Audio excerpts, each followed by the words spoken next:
자, 126쪽 봅니다. 자, 집중하시고들 다 잡으시고. 솔직히 시조라서 쉽다. 저번 주에는 여유롭게 나왔고 오늘은 약간 근데 앞에서는 시간이 좀 걸리긴 했는데 내용이 어렵지 않아서 생각보다 잘 끝날 수도 있다. 일찍 끝날 수도 있다. 자, 시조 볼게요. 저번에 했던 거 잊어버리진 않았을 것 같으니까 한번 물어볼게요. 자, 시조의 세 가지 특징 이제 모르는 사람 없을 것 같으니까 이건 안 물어보고. 자, 시조를 만드는 작자가 이제 세 부류가 있다라고 이야기를 했습니다. 세 부류 누구 있을까요? 사대부. 두 번째 기녀. 세 번째 승태가 누구 있을까요? 사대부 나왔고 기녀 나왔고 신분 낮은 사람.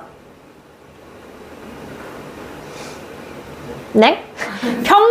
평민 있죠? 평민들의 이제 시조가 있습니다. 그래서 오늘 할 거는 기본적으로 사대부들이 자연에 은광하면서 자연 속에서 느끼는 즐거움 아니면 학문에 대한 수양 그런 내용 할 거고요. 그 다음에 평민들의 사설시조 이야기를 할 겁니다. 본인들이 얼마나 힘들게 살았는지 그런 내용이 들어 있습니다. 그리고 중간에 기녀시조도 조금씩 끼어 있어요. 전반적으로 할 거예요. 자, 그래서 강호가도 되어 있습니다. 강호라는 표현이 이제 고등부 가시면 많이 나올 건데요. 쉽게 생각해서 강호 나오면 뭐라고 생각하면 될까? 강이야, 강. 자연이에요, 자연. 자연 친화라는 걸 기억을 해두시면 됩니다. 강호가도 자연.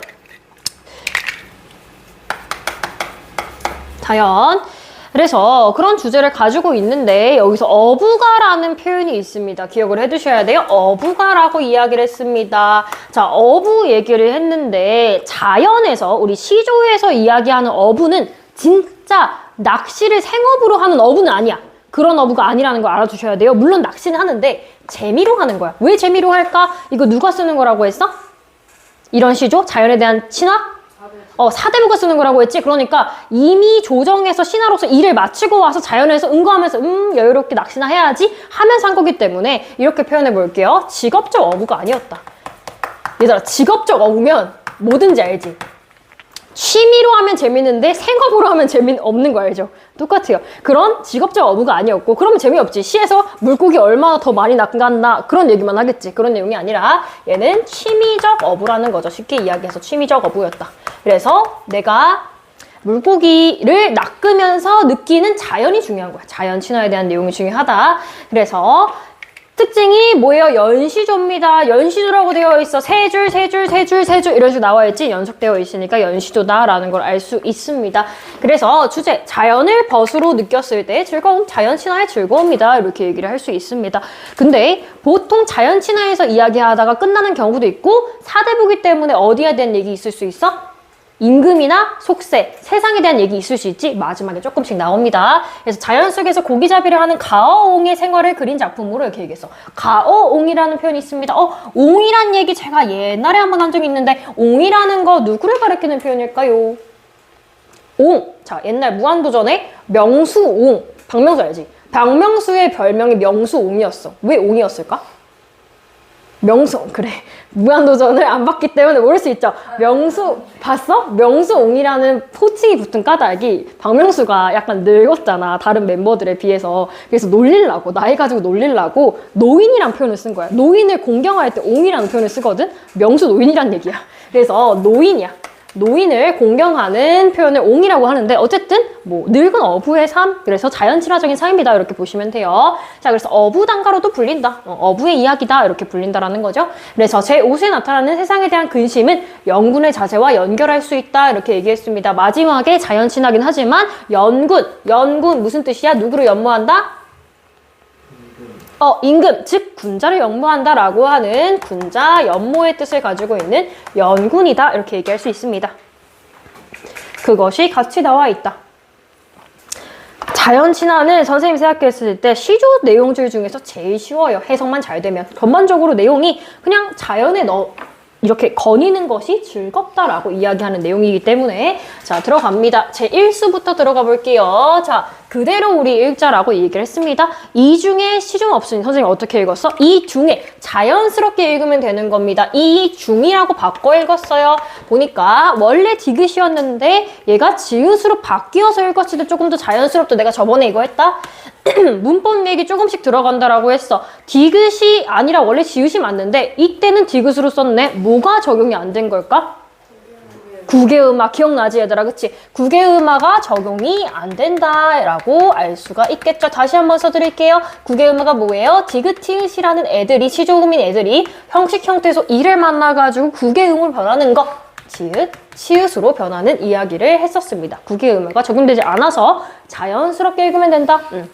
그래서 이 중에, 자, 자연이나 이런 시조에서 이 중에라고 하는 거는 내가 살아가는 중에 뭐 이 정도로 해석할 수가 있어요. 그래서 내가 살아가는 이 와중에 시름이 없어. 내가 뭐가 없어? 근심 걱정이 없어. 근심 걱정이 없으니 어부의 생애로다. 나의 생애가 뭐다? 어부의 생애다. 이렇게 얘기했습니다. 여기서 말하는 어부가 진짜 생업 어부라가 아니라고 이야기를 했죠. 그래서 자연인이라고 할 수 있지. 자연인. 자연 친화적인 삶을 사는 나의 모습이다. 굉장히 여유롭다. 이렇게 얘기를 한 거죠. 그래서 1업 편주를 만경파에 띄워두고 이렇게 얘기했습니다. 자, 우리 한자 알아가는 거 중요하다고 얘기했습니다. 이 주자, 주인 주자 아니에요. 한번 보세요. 이 주자 무슨 주자인지 아는 사람? 무슨 주자일까? 알아두면 편해. 배 주자입니다. 배 주자예요. 배. 자, 여기서 말하는 배는 사람 배 아니고 먹는 배 아니고 타는 배입니다. 타는 배. 그래서 주라고 했으면 몰라도 돼. 앞에 있는 말을 솔직히 몰라도 되는데 아, 배구나 까지만 알아도 해석이 가능하다는 얘기야. 근데 좀 더 정확히 해석해보면 1업 편주, 하나의 배, 배 한 척, 배 한 척 이런 뜻이죠.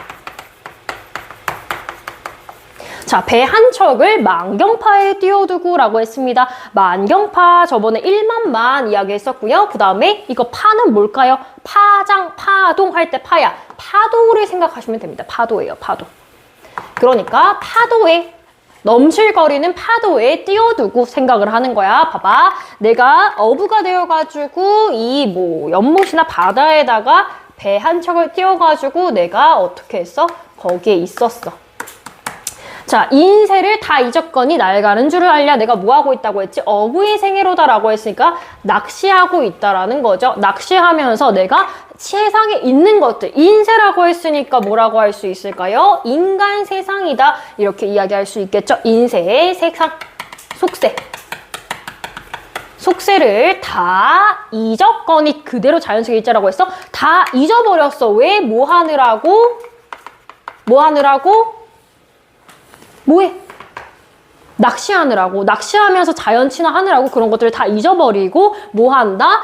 여기 편안하게 있다라는 거야. 그래서 날 가는 줄을 모른다. 날, 무슨 날이야? 대이날이지. 그래서 시간 가는 줄을 모르고 자연 속에 은거한다라는 얘기죠. 어려운 내용 없죠? 자, 그래서 이거는 어떤 삶이다? 자연 친화적인 삶이다. 이렇게 얘기할 수 있습니다. 자연 친화적 삶.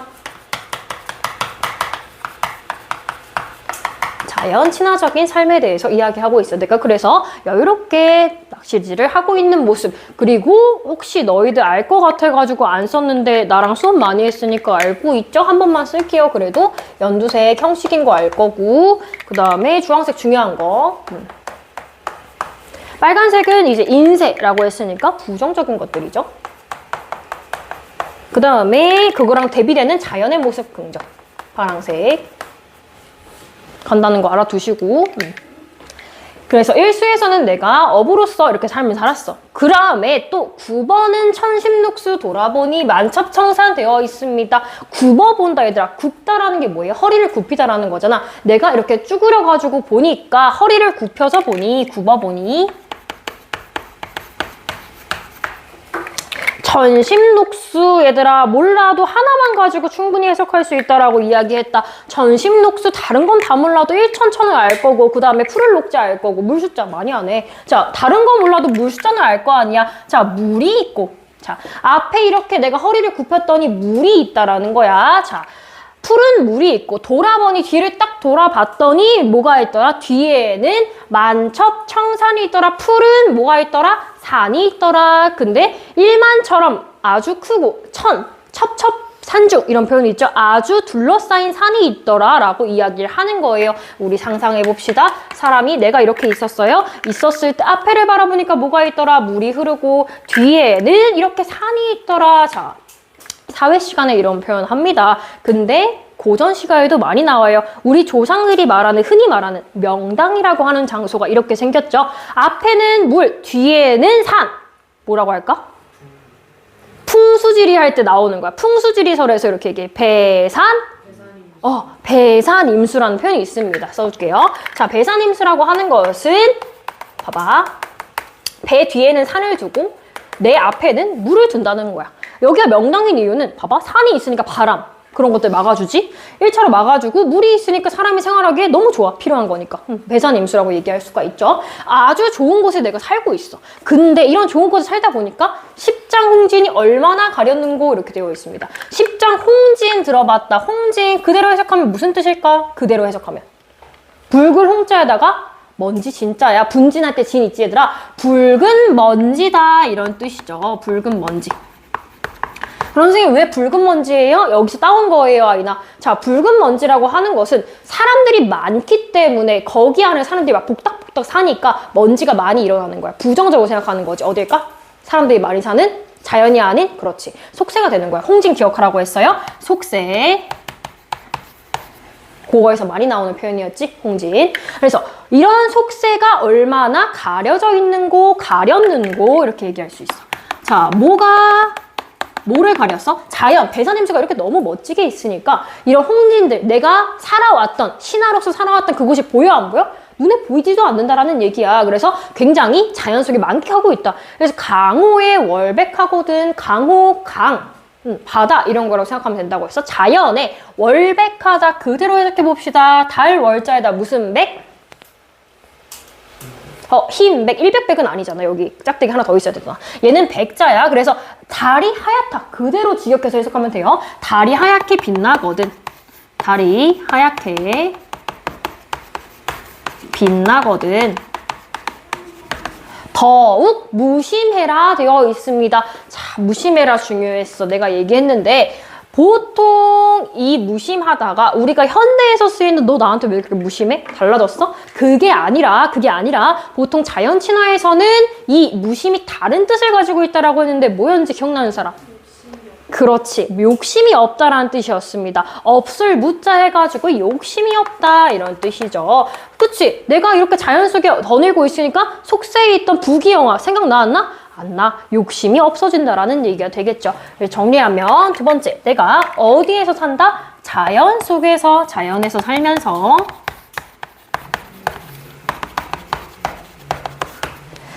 뭐를이죠?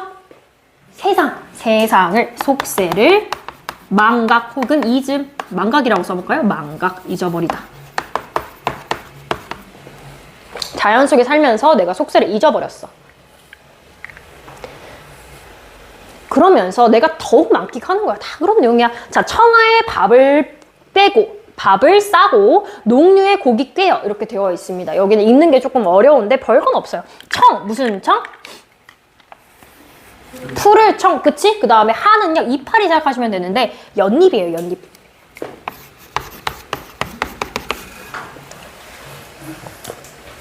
연잎인데 지금도 좀 고급 한정식집 가면은 연잎밥 있지? 연잎쌈 그런 거 해먹는 거야. 그 다음에 밥을 싸고 그대로 읽었어요. 알 것 같아가지고 선생님이 언급 안 하고 있는데 이런 거, 자, 뭐라고 하지? 얘 이름이 있잖아. 시옷 비읍 욕 아니고 어두자음군이라고 하는 이름이 있죠. 선생님이 얘를 보통 뒤에서 앞에 있는 걸 가지고 와가지고 그걸 바꿔 읽으면 된다고 했는데 상황에 따라 조금 다를 수 있어요. 얘는 오히려 앞에서 갔습니다. 자연스럽게 읽으면 돼요. 상황에 따라 가지고. 그러니까 밥을 싸고 이렇게 얘기할 수 있어. 그러니까 연잎밥을 만든 거야. 밥을 싸서 놓고, 그 다음에 농류, 자, 아까 풀을 녹자, 초록색 녹자 했고요. 이 류자 알아두면 좋다고 했는데 기억나는 사람 뭐였을까? 얘들아, 중국정원 알아? 모르려나? 효원공원에 있어. 효원공원 가본 사람? 하긴 망포동인가 없겠구나. 그 메탄동에 있어. 거기 가보면 연못가에 중국 스타일로 해놨거든? 거기에 나무가 심어져 있어. 자, 뭐가 있을까? 연못가에 이렇게 흐드러져 있는 이파리로 된 나무. 버드나무야. 버들유자예요. 버들유자. 기억하세요? 버들유자. 그래서 버드나무 잎이야. 버드나무 잎에다가 고기를 뭐 깨워서, 버드나무 가지에다가 뭐 고기를 깨워서, 고기를 꿰요. 꿰다 알지, 얘들아? 꼬치처럼 꿰는 거야. 얘들아, 별거 있어? 연잎밥에다가 뭐 버드나무 가지에다가 고기를 꿰었다. 이게 뭐 대단한 거야? 아니지. 소박한 음식을 바탕으로 해서 자연을 만끽하는 모습 보여준다라는 거예요. 그래서 노적화총에 배에 메어두고 라고 되어 있습니다. 자, 노적화총. 이 정도의 어려운 한자라면 어떻게 한다? 각주로 알려준다. 자, 얘들아, 밑에 나와 있어. 너희들이 한번 읽어봐. 뭐라고 되어 있어? 노적화총. 왼쪽에 있어요. 왼쪽에. 뭐라고 나와 있죠? 갈대와 무럭새의 어떤 그런 묶음이야. 결국 쉽게 생각해서 배를 정박해둘 수 있는 곳이죠. 배를 묶어두는 곳에.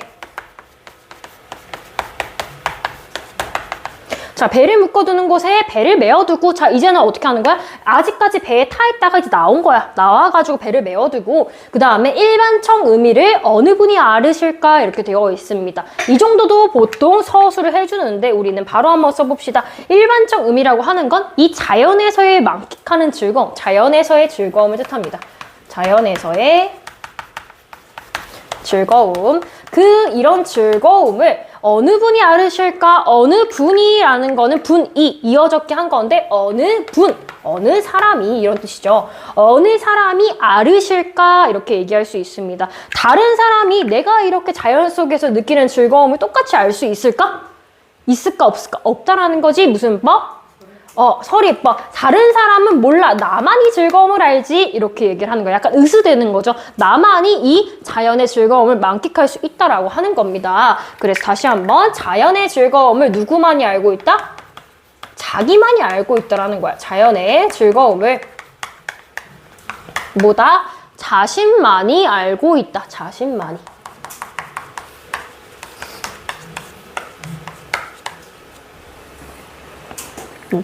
자연의 즐거움을 자신만이 알고 있다. 즐겁다. 쭉 그 얘기예요. 그 다음에 슬슬 속세 이야기를 조금씩 할 건데 밑으로 갑니다. 쓰고 계시지요? 내려갈게요. 자, 산두 한운이 기하고 수중에 백구 비리라 라고 되어 있는데 해석이 약간 어려울 수 있으나 쉬운 편이다. 하나하나 뜯어보면 쉽다잉. 자, 산두 매산자 모르는 사람 없을 거고 저번에 했는데 이 두자 했었어요. 자, 일단 보세요. 이 두자 어떻게 생겼지? 뭘까?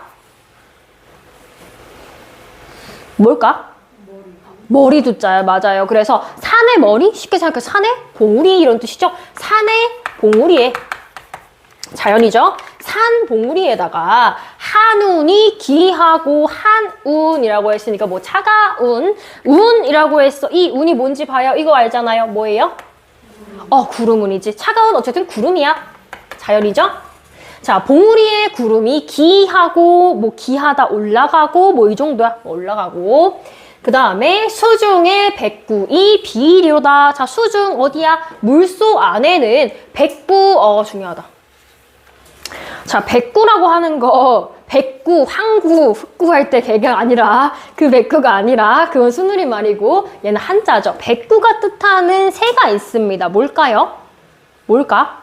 자, 바닷가에 살아. 새우깡을 좋아해. 갈매기, 그쵸? 갈매기를 뜻합니다. 근데요, 거의 100작품 중에 한 99작품은 백구 나오면 자연친화입니다. 아닌 경우도 가끔가다 한 번씩 있어요. 근데 보통 자연친화에 대한 얘기를 할 때 백구 나오면 자연친화구나 생각하시면 돼요. 자, 백구가 비로다. 자, 이것도 알아주면 좋겠는데 무슨 비일까? 날비예요. 얘들아, 너네 학교 이제 교육 과정이 바뀌니까 달라질 수 있는데 학교에서 많이 쓰는 책이 비상책이죠. 비상이 날비자. 그래서 날아가는 뭐 날개를 펼쳐라 라고 하는 게 교과서의 타이틀이죠. 어쨌든 그 날비자예요. 비상하라. 비상한다. 뭐가? 갈매기가 비상한다 이렇게 얘기할 수 있지. 그래서 상상하는 거야. 봐봐. 그림을 그리면 산에 이렇게 뭐가 있어? 구름이 이렇게 있고 그 다음에 물속에 물 위에는 이게 백구가 날아다니는 이렇게 모습이 비쳐가지고 바닷가에 비친다. 그만큼 맑다 이렇게 얘기할 수 있는 거지. 자연의 모습이야. 그랬을 때 자, 한 번만 짚고 넘어갑시다. 여기 기억 못 하시는 분 없겠죠? 갑자기 짝대기 오타예요? 아니죠? 자, 이거 뭐예요? 뭐였지? 주격조사. 얘들아 기억하고 있는 거지? 주격조사야. 주격조사. 자, 주격조사인데 중세국어에는 주격조사가 뭐밖에 없다고 했어요? 이밖에 없다고 했어요. 뭐가 없어요, 재원아? 현대국어에는 주격조사가 하나 더 있잖아. 는이가 가만히 있죠. 은느는요, 이거 중요해, 고등학교 가면. 은느는 주격조사가 아니라 보조사예요. 보조사예요. 영어랑 헷갈렸어요. 그렇죠? 영어랑 헷갈린 거죠? 뜻을 더해주는 보조사입니다. 그래서 가라는 게 중세국어에 없었기 때문에 이라는 걸 표현하기 위해서 근데 언제일 때 이렇게 이가 홀로 떨어져 있다라고 했지. 앞에 있는 걸 봤을 때 얘가 뭐야? 뭐가 왔을 때? 모음이 왔을 때 얘들아 기억나? 자음이 오면 그냥 이라고 쓰는 거였고 이응 포함해서. 근데 모음이 오면 그냥 이만 쓰는 거라고 얘기했어. 하나하나씩 알아두는 게 나중에 도움이 될게요. 자, 백구가 날아갈 것이다. 자연 풍경이야. 무심코 다정하니 이 두 것이더라. 자, 욕심이 없고 정이 많은 것이 정이 많다. 정이 많은 것이 이 두 가지의 것이로다. 두 가지 이거 시험 문제 나오기 괜찮죠? 만약에 시험에 나왔다면 이 두 가지의 것이로다. 두 가지가 뭘 가리키는 걸까요? 위에서 정확히 봐요. 자, 여기서 뭘 가리키는 걸까? 위에 시어 중에서 봐봐. 산두야, 수중이야, 한운이야, 백구야. 봐봐 얘들아. 산두랑 수중은 배경이잖아. 장소지. 아니지. 거기에 있는 한운과 백구가 포인트 아니야. 그쵸? 자연물이 포인트잖아. 그래서 여기에 오는 두 것이 뭐가 된다? 한운하고 백구겠거나 알아보시면 됩니다. 그래서 일생에 내 인생에 시름을 잊고 1년이랑 비슷하네요. 이 중에 시름 없이 이런 표현이 있었죠? 그래서 너를 쫓아 노롤이라 이렇게 되어 있습니다. 너를 쫓아서 놀 것이냐, 너를 쫓아서 내가 자연 속에서 노낼 것이니라 이렇게 얘기할 수 있지. 이렇게 놀아서 살 건데 너가 누가 되는 거야 그러면? 너 누구야? 그대로 가시면 되는 거 아니에요? 봐봐요. 한운하고 백구 너네를 쫓아가지고 자연 속에서 내가 노낼 것이다 이렇게 이야기를 하는 거죠. 그대로 가시면 되는 겁니다. 근데 그러면 너라고 불렀네. 무슨 문법? 의인법. 다윤이만 대답하는 거 아니지? 제발 1대1 수업이 아니다 아가들아. 의인법이다.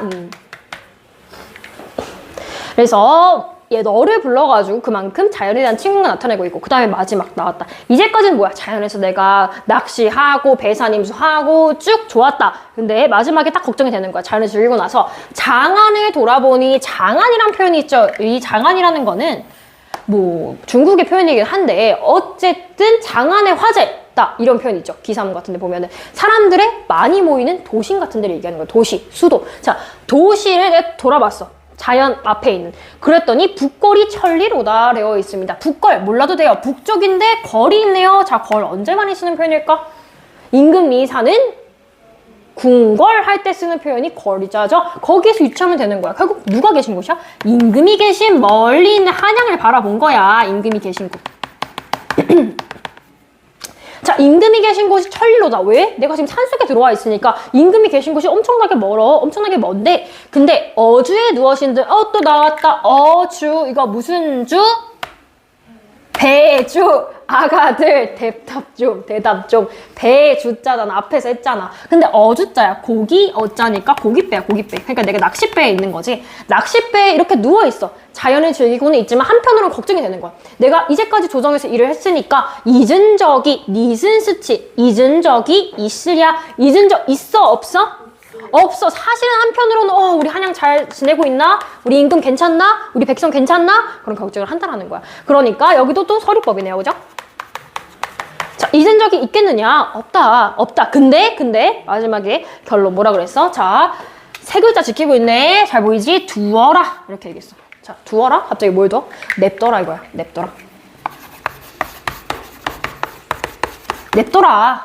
냅둬라. 냅둔대. 왜? 왜? 내 싫음 아니래. 자, 이제 나는 왜? 다 떠나왔잖아. 자연으로 내가 은거하러 떠나왔으니까 조정은 이제 나의 관할이 아니야. 내 신경 쓸 바가 아니야. 왜냐하면 내가 걱정 안 하는 이유는 뭐 때문이냐면 이걸 해석해야 돼요. 제세연이 없으랴라고 되어 있습니다. 제세연이 없으랴라고 했으니까 없겠느냐 물어봤어. 있다는 거야, 없다는 거야? 없겠느냐? 있다, 없다? 있다, 있다는 거야. 없겠느냐? 있을 거야. 걱정하지 마. 그 얘기야. 얘도 켜기법이죠. 서리법. 그러면 제세현이 뭐냐? 자, 제세현이라고 이야기를 했을 때 한자 하나씩 볼게요. 자, 이거 쉬운 거부터 가자. 이건 알잖아, 얘들아. 세는 알지? 세상 세자. 세상 세자 아가들아. 알고 있지? 네. 세상인데 어떤 세상이냐? 자, 세상을 앞에 구제하자라고 생각하시면 되겠어요. 구원할 때. 구제하는 현자 생각하시면 돼요. 세상을 구원하는 현자, 즉 나라의 인재를 뜻하는 겁니다. 일단 그대로 쓸게요. 세상을 구제하는 현자가 있을 것이다 라는 거죠. 세상을 구제하는 현자가 있을 것이다. 즉 누가 있을 거란 얘기야? 인재가 있을 것이란 얘기죠. 가로치고 이렇게 쓸게요. 인재가 있을 것이다. 그러다 보니까 내가 근심 걱정이 있어 없어? 원래는 이제 세상에 대해서 생각은 하죠. 생각은 하지만 걱정은 해, 안 해? 안 해. 왜냐면은 나 말고도 다른 인재들이 있을 거니까 걱정은 하지 않는다. 염려는 하지 않는다라는 거예요. 왜? 인재가 있으니까.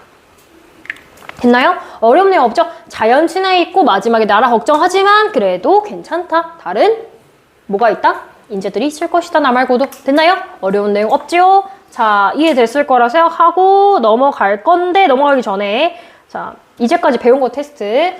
자, 자연 친화 시조를 우리가 엄청 많이 했습니다. 이제 자연 친화, 고전 문학 관련해서 한자 성어가 나오는 문제는 학교 시험 문제에서 심심하면 한 번씩 나와. 심심하면 한 번씩 나오기 때문에 알아두세요. 자, 천지 보통 많이 나오죠. 일단 이렇게 쓸게요.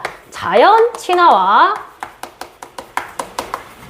관련한 뭐가 있다? 한자 성어가 있죠. 자연 친화와 관련한 한자 성어. 자, 이거 모른다는 건 말이 안 된다.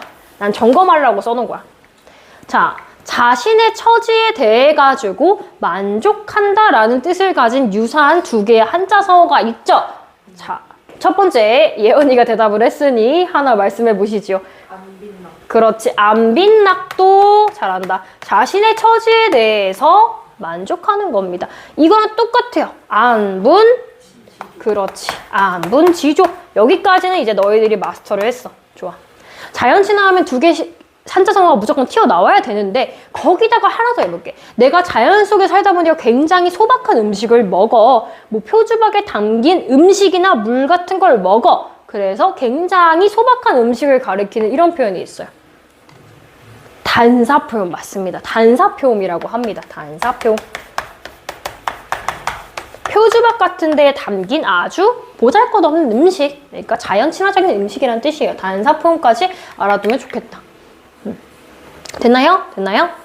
자, 뒤로 넘어가 봅시다. 헤어짐과 그리움의 노래 한번 볼게요. 잠깐만, 여기는 이제 기녀 시조에 대한 얘기가 나오는데요. 기녀들의 이야기는 상대적으로 다 무슨 내용이라고 이야기를 했었지? 누구에 대한? 임에 대한 그리움이다 이렇게 이야기를 했었죠. 자, 6번에 있는 거 한번 쭉 읽어볼게요. 자, 기억하고 있는지 볼게. 기녀 보통 대표적인 사람? 황진이, 홍랑까지 내가 얘기를 했고 개월이라는 사람도 있습니다. 개랑이라는 사람이 있습니다. 홍개월전 하니까 개월이라고 해버리네. 자, 개랑이라는 사람이 있습니다. 자, 여기 있는 내용 잠깐만 한번 읽어볼게요. 잠깐만.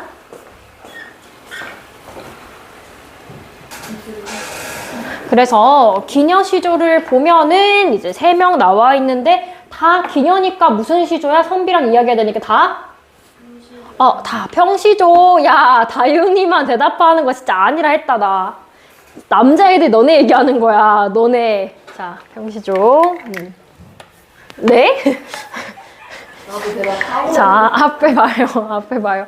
자, 평시조인데 다 해정심과 그리움이라고 했으니까 이별의 회한과 임에 대한 그리움. 두 번째, 임에 보내는 사랑, 임을 잊지 못하는 이유. 세 번째, 임을 그리는 마음. 이렇게 이야기를 했습니다. 그래서 광진이를 보시면요. 자, 얘는 자존심과 연정 사이의 미묘한 심리적 고뇌에 대해서 이야기를 하고 있는데 유명하다.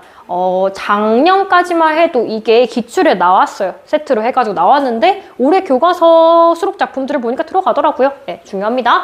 그 다음에 임과 헤어진 후 후회하는 화자의 진솔한 고백이 들어가 있다라는 거고요. 두 번째, 홍랑이 썼는데요. 작가, 아까 기생이라고 했죠? 선조 때의 기생인데 선비를 만난다고 해서 선비가 날 두고 간 거야. 그래서 북평도사 최경창이라는 선비가 있었는데 그 사람이 서울로 돌아가게 되자 그를 배웅하고 돌아오던 길에 그리운 마음을 시조로 달래면서 뭐를 버들가지와 함께 너한테 줬다. 내 버들가지 딱 주면서 이걸 보면서 내 생각해야 돼. 알겠지? 하고 준 거야. 그래서 임에 대한 지순한 사랑, 자, 지고지순이다. 이런 표현이 있습니다. 굉장히 순수하고 뭔가 이입만 바라보는 사랑을 지고지순이다. 이렇게 이야기를 해요. 그래서 순수한 사랑을 노래한 작품으로 봄비에 젖은 나뭇가지에 웅터오는 새잎에 청순하고 섬세한 여인의 이미지가 그려져 있다. 이렇게 얘기할 수가 있고요.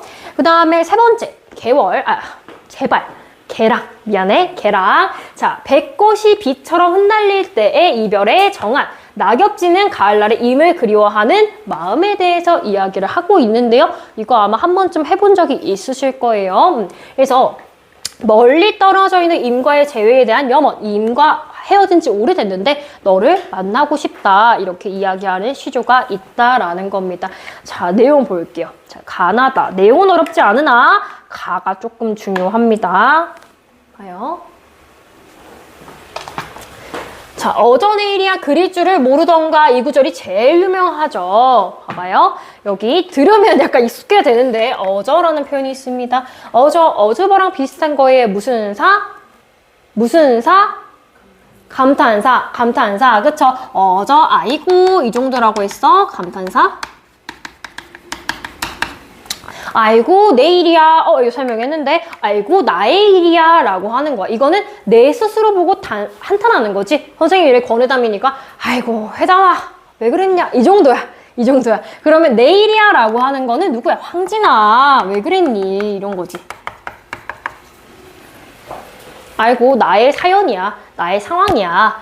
그릴 줄을 모르더냐 이렇게 얘기했습니다. 자, 여기서 고전문학 슬슬 많이 했으니까 그리다가 들어오가 아니란 건 알겠죠? 이 그리다 뭘까요?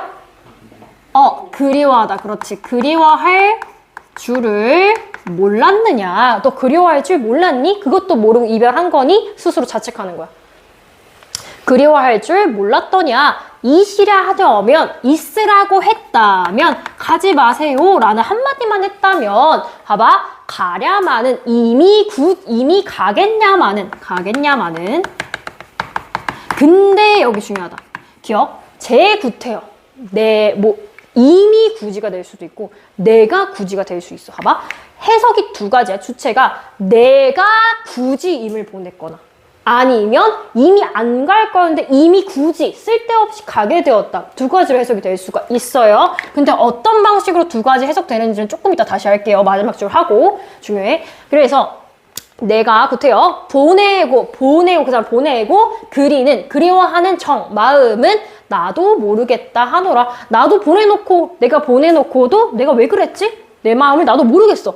그거야. 됐나요? 고뇌라고 얘기할 수 있는데 중요한 건 내용은 어렵지 않으나 이 제9태여의 해석이 중요합니다. 봐봐요. 얘는 두 가지로 해석이 될 수가 있습니다. 옆에 따로 빼가지고 적을게요. 첫 번째, 두 번째. 이 제9태여의 제라는 주체가 임이냐, 나이냐에 따라 가지고 나뉠 수가 있는데 어느 경우에 그런지 알고 있어야 돼요. 첫 번째, 일단 씁니다. 도치법일 때. 도치법으로 쓰였을 때. 아니면 동그라미 2번 행간걸침. 말이 좀 어렵죠? 행간걸침으로 쓰였을 때. 걸침. 행간사이에 걸치다라는 거예요. 자, 도치법하고 행간걸침인데 봐봐요. 선생님을 잠깐만 밑으로 갈게. 3번 문제 그런 내용이 나와. 한번 읽어만 볼게. 그런 내용인데 봐. 가를 감상할 때 기억을 재구태여 가랴마는의 도치로 볼 수도 있고 아니면 재구태여 보내고 그리는 정은 나도 몰라 하노라 행간걸침을 볼 수 있다 라고 했는데 이렇게만 하면 이해가 잘 안 돼요. 제가 다시 써드릴게요. 봐봐요. 그래서 여기서는 무슨 얘기를 한 거냐. 도치법일 때는 어디가 도치가 되냐. 있으라고 했다면 재구태여 가랴마는 해가지고 가랴마는 하고 재구태여 위치가 왔다 갔다 바뀐다는 거야. 원래는 도치법 해가지고 얘 위치가 여기였는데 바꿔서 이렇게 둔 것이다. 그렇게 한번 써볼게. 첫 번째 일단 다 쓴다. 봐봐. 도치법일 경우에 있으라 했다면 쭉 쓸게. 재구태여 이렇게 쓰는 거야. 재구태여 가랴마는 있으라고 했다면 재구태여 가랴마는 이렇게 얘기했어. 여기서 말하는 재라는 표현은 그대로 해석하면 조금 속된 말로 지가 굳이 가겠느냐마는 있으라고 했으면 지라고 했으니까 누구야? 나야 임이야. 그치? 이미 굳이 가겠느냐마는 이랬을 때는 이미 굳이로 해석하면 되는 거야. 다시 그럼 도치법일 때는 누가 주체? 주체 땡땡 해놓고 누구야? 임이 된다라는 거지. 주체가 임이 되는 경우. 그 다음에 이 경우가 하나 있고 행간걸침이라는 표현이 있는데 이 행간걸침이라는 표현부터 먼저 알고 계셔야겠죠. 일단 행간이라는 게 뭐겠어요? 사이간자 해가지고 행사이란 얘기야. 얘네들 사이 있지? 여기. 이런 데를 한간이라고 하는데 원래는 얘가 지금 사안보를 지키려고 여기에 넣었지만 실제로는 종장에 넣고 싶은 내용이었을 수 있다라는 거야. 그래서 행간 걸침이 이렇게 되어 있다라는 거야, 사실은. 이렇게 걸쳐져 있는 게 원래 밑으로 가야 되는데 형식상 위로 간 거다. 그럼 얘를 밑으로 내려가지고 해석을 하면 맞다는 거야. 밑으로 해석해 볼게. 자, 그러면 제가 구태예요. 봐봐.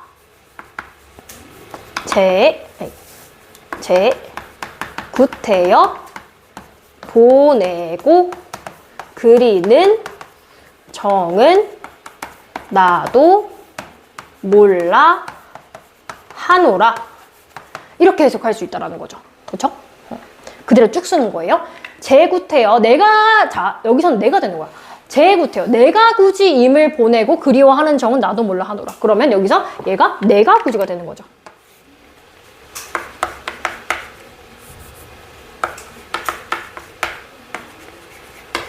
내가 굳이. 그래서 이 도치법일 때는 뭐다? 주체가 임인데 행간 걸침으로 해서 얘를 밑으로 내려서 보면 주체가 누가 된다? 내가 된다. 그래서 그 두 가지로 해석을 다르게 할 수 있다. 황진이가 이걸 의도해서 썼는지 아닌지는 몰라. 우리도 모르는데 해석이 두 가지로 될 수 있기 때문에 이 두 가지의 여지가 둘 다 있어서 선지에서 아마 물어볼 거예요. 행간 걸침을 중심으로 해서 뭐 해석했을 때 주체가 임이라고 할 수 있다. 맞아, 틀려? 행간 걸침을 중심으로 해석했을 때 주체가 임이라고 볼 수 있다. 아니죠. 도치법을 중심으로 봤을 때 주체가 임이 된다. 이렇게 얘기를 할 수가 있겠죠? 그 얘기입니다. 알아두셔야 돼요. 다시. 자, 있으라 했다면 재구제여 가랴마는 이렇게 했을 때는 임이 굳이. 그 다음에 재구태여 보내고 그리는 정은 나도 몰라 하노라 라고 했을 때는 뭐예요? 임이 굳이가 아니라 내가 굳이가 된다라는 거죠. 주체가 내가 된다. 기억하세요. 자, 그 내용이면 됐고. 그 다음에 나로 넘어갑니다. 두 번째는 내가 맷버들 가지. 그러니까 산에 있는 버들이야. 산버들이라는 게 얘들아 별게 아니고요. 그냥 버들은 버들인데 산에 나는 버들이야. 산에 나는 버들가지가 버들가지 가지야. 산버들 가지를 꺾어 보내로다. 자, 이렇게 얘기했어. 우리 송미인곡, 사미인곡 얘기할 때 이런 얘기 있었어요. 마지막에 그 간 건너편에 있는 고줄력, 거꾸리다 나난 이런 부분이 있었죠. 그거랑 똑같은 거예요. 꺾어서 보내노라 님의 손대. 님의 손에 당신의 손에 버드나무 가지 꺾어가지고 딱 보낼 것입니다. 이렇게 이야기를 했습니다. 근데 아까도 봤지만 이거는 임에 대해서 뭐라고 얘기하는 거야? 이거 보면서 내 생각해. 내가 너를 그만큼 좋아한다는 거야. 임에 대한 사랑이라고 이야기할 수 있죠.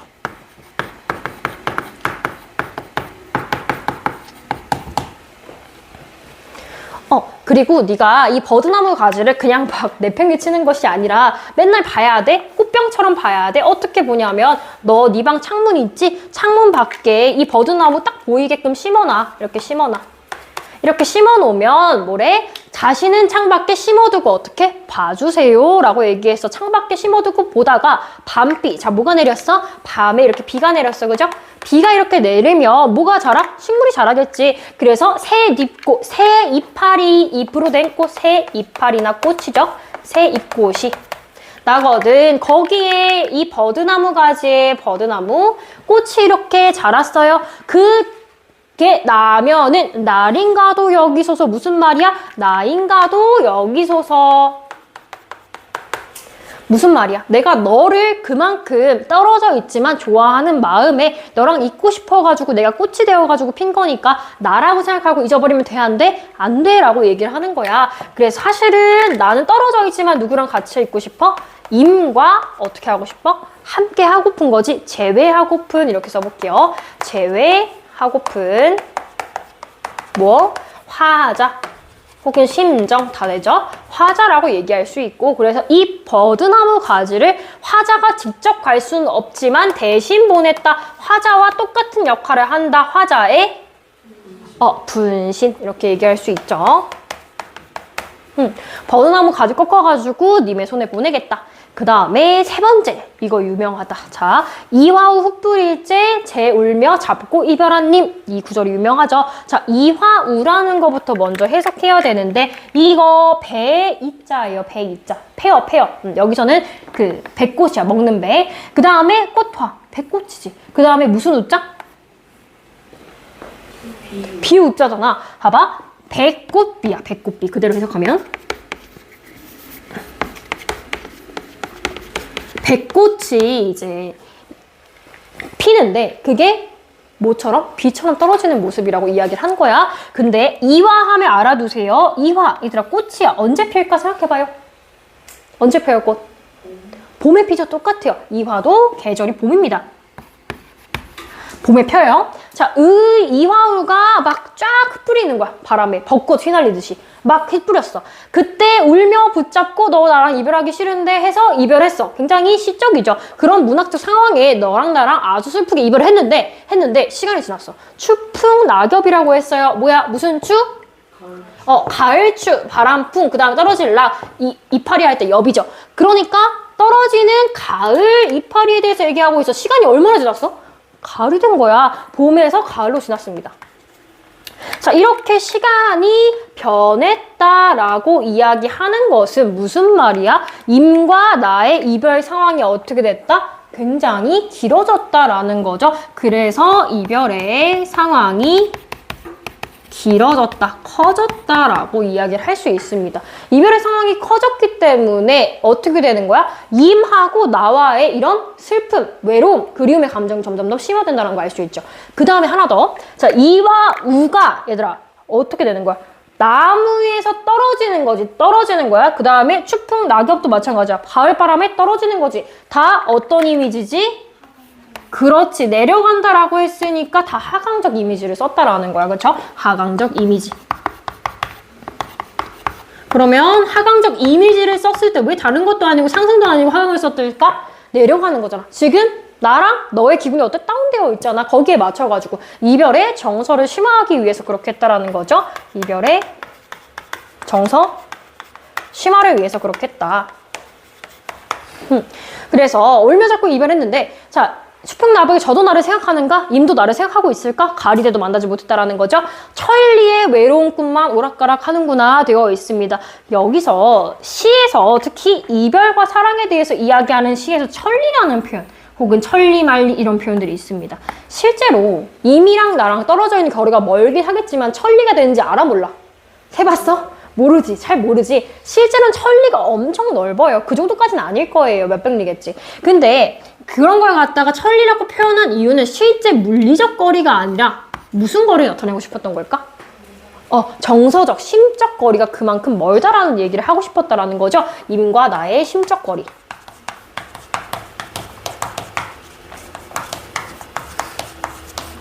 임과 나의 심적 거리가 외로운 꿈만 오락가락 하놈에 그렇게 먼 마음이 있어서 내가 임을 어디서밖에 못 봐? 외로운 나의 꿈에서밖에 못 봐. 그래서 꿈에 오락가락 너가 나온다라고 이야기를 하는 거죠. 천리라는 표현, 그래서 임과 나의 심적 거리이기 때문에 실제로 그렇지 않죠? 무슨 법일까? 작은 걸 크게, 작은 걸 크게, 과장법 이렇게 얘기할 수 있죠.